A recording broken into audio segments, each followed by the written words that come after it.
Hi, welcome to the Small Shed and welcome to 2021. See you in a minute.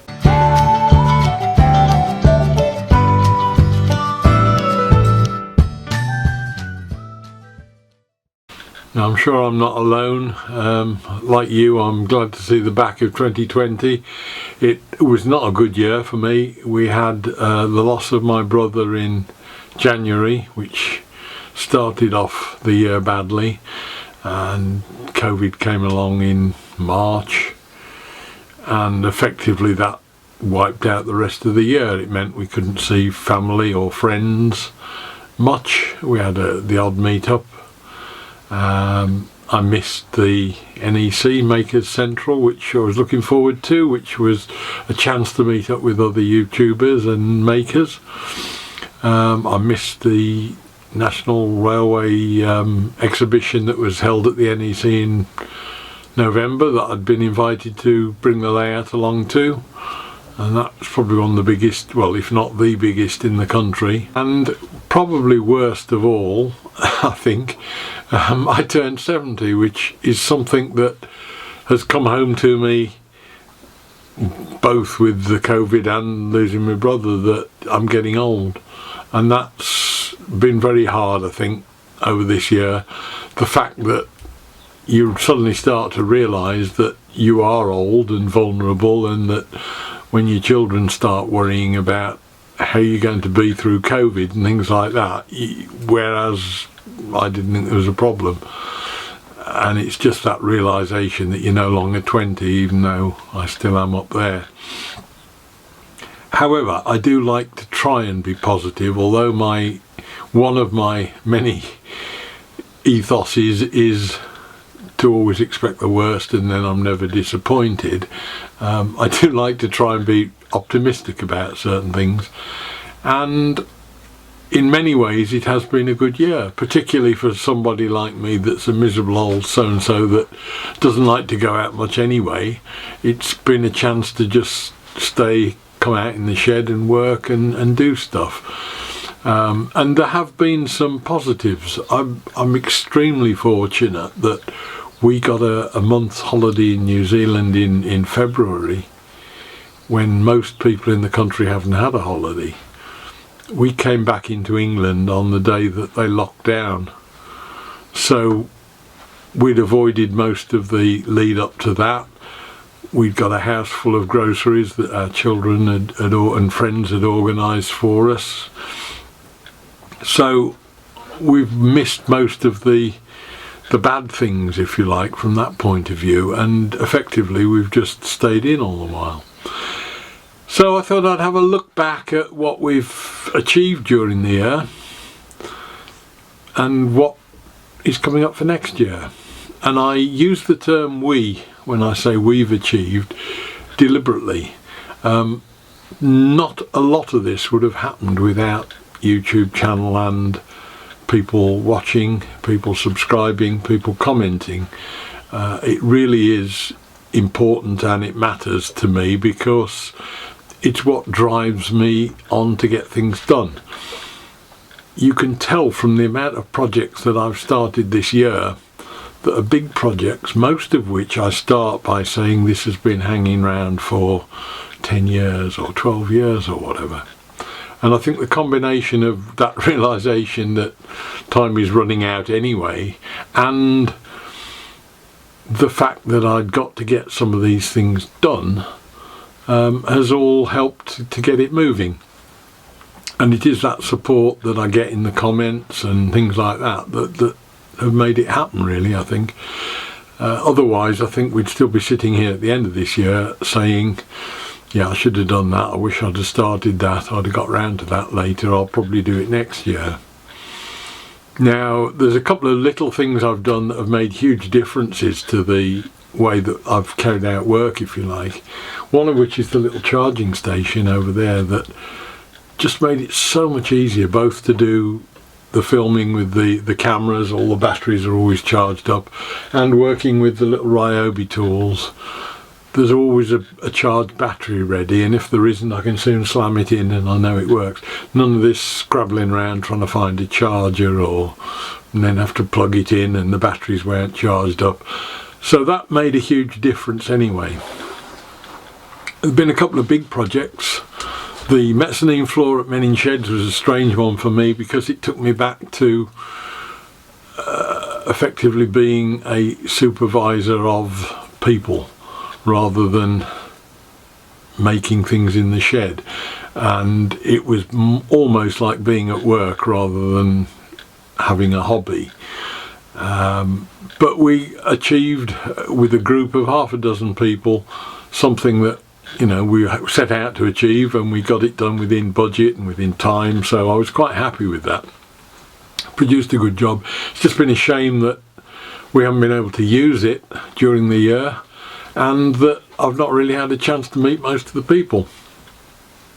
The only upside was that while we were working on it, at least there were half a dozen of us that I was sort of had some contact with, when a lot of people weren't getting to mix with anybody. So there's that. We finished my wife's workroom early in the year. That was another fairly big job that's out of the way, and, you know, has come out a reasonable result that I think my wife's happy with, and I've not had any sort of snagging or complaints so far anyway. We got some work done in the garden with the pond. That again is one that had been waiting for several years to get done, and so we've got that sorted. Little Stourbridge Town railway layout is starting, and that's been hit by supply issues with getting the baseboards, but at least it's made a start and things are happening on that. I found Primrose, the Austin 7, that I'd been wondering what had happened to for 60 years or more, and that was quite a sort of moving moment almost for me, because it took me back so far to working on it with Dad all those years ago. I'm hoping to catch up with it in 2022, I think it is. There's a 100-year centenary rally for the Austin 7s, and they're going to be over in Warwickshire, close, not too far away from here. So I'm hoping she's coming down from Scotland and I can at last catch up with her as long as I'm still around. The trip to New Zealand produced some inspiration for the guitar build that's been going on most of the year, and that's been something I've really enjoyed. It hasn't got the views, but I've enjoyed it because it's what I would call proper woodworking, which is something I don't normally do. August, I think, saw the 1,000 subscribers landmark hit. That was something that I'd always wanted to do, and indeed it's up at now just over 1,500, so that's gone well, and I'm quite pleased with that. So once again, thanks to all who've subscribed and climbed on board. And then there's the real biggies, if you like, the garage, Hetty, and the big red beast out the front. Now, the garage has again been hit recently because trying to get a plasterer just before Christmas has just been pointless. They're all snowed up with people wanting the kitchens finished for Christmas and things like that. So hopefully that will take a leap forward in early January, I would hope. And once that's done, it unlocks a whole lot of work in the garage. So for next year, the theme is going to be to finish what I've started, if you like. I'm not making any New Year resolutions, because we've all found this year that you can't rely on anything, and therefore there's no point in trying to plan for something when this sort of thing comes along and wipes everything out. So the garage will be the first thing to get a safe place, warm, light and cosy to work on Hetty. The red car is going away to be done, so I'm not going to have a lot to do with that, but I want to get that done next year as well.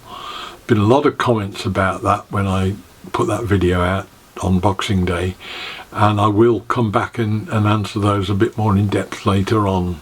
The biggest thing that's probably something that I bit off more than I could chew was the bus bunk bed. I'm just coming in now to, I think it's week 6 or 7, and I think I'm just about ready to start painting pieces. 2 weeks of that, to be fair, has been Christmas and running into New Year that I've just not done anything. I've actually had a break, which has been nice. But what that has meant that time is that nothing else has been done at all, and it really is starting to cause me problems with video content, as I've mentioned in previous videos. Hopefully as soon as we get that out the way we can move on, but it's certainly been a job that's been a lot bigger and harder than I expected. So I want to get that done. As I mentioned, the garage and the car. The other big thing that will be coming up next year is that I want to get work done on the outside of the house. Again, that's something which has probably needed to be done for the last 4 or 5 years or more. I need to get some scaffolding up, to get gutters, fascias, a little bit of repair work, probably some work on the dormer windows up there. So there'll be quite a bit of external work, I hope, as long as the weather is reasonable. So that will probably come in the spring and give us something to have a bit of content for on that. So there's hopefully plenty to come, and for all the problems and horribleness of last year, there is light at the end of the tunnel, I hope, and let's just hope that we all get through it without too much stress, both mentally, financially, everything. I mean, I'm in an incredibly fortunate position that I don't have to work. I've actually ended up, I think, this year probably better off than I was at the start of the year. So, I've not really got anything I can complain about on that score.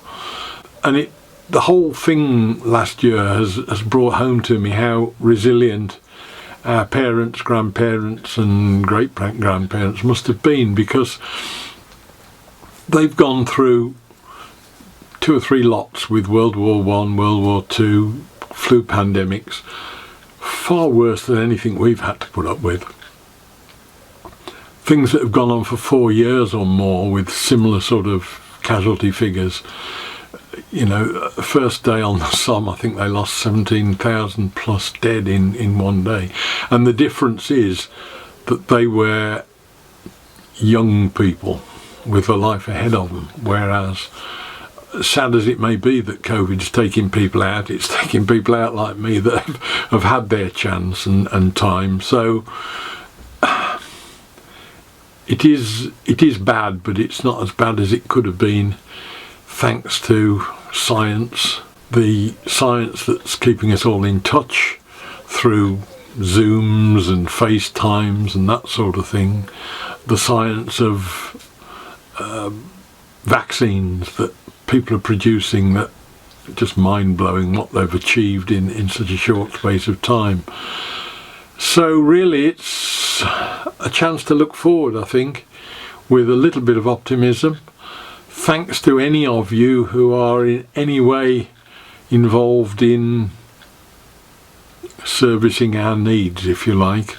It's not just doctors, nurses, NHS staff, police, teachers, all that sort of thing. It's not just that. It's the bin men. It's, you know, the people that deliver the lorries with food in and all that sort of thing. So all of you, thank you very much from myself and everybody else for all you've had to put up with over last year.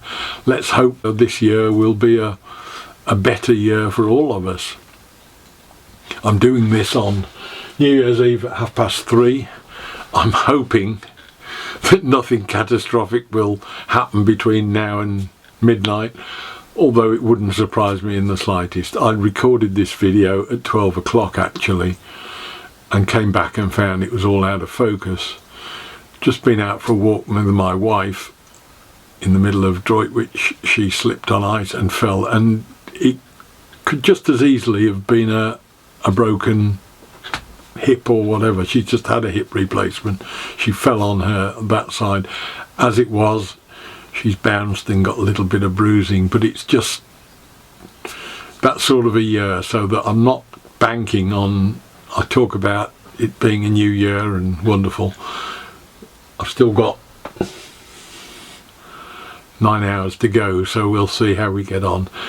Hopefully you'll all have a wonderful new year anyway, and enjoy yourselves and be far better off than you were last year.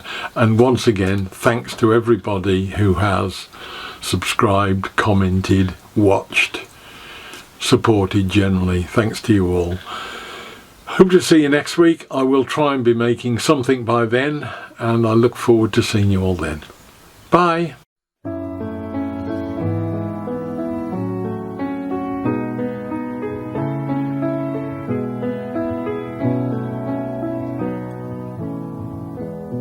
What did we do wrong?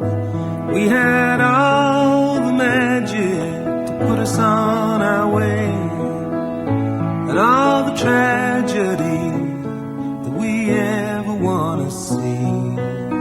But you know I'm right when I say the best is yet to come, and you know the best is still to come.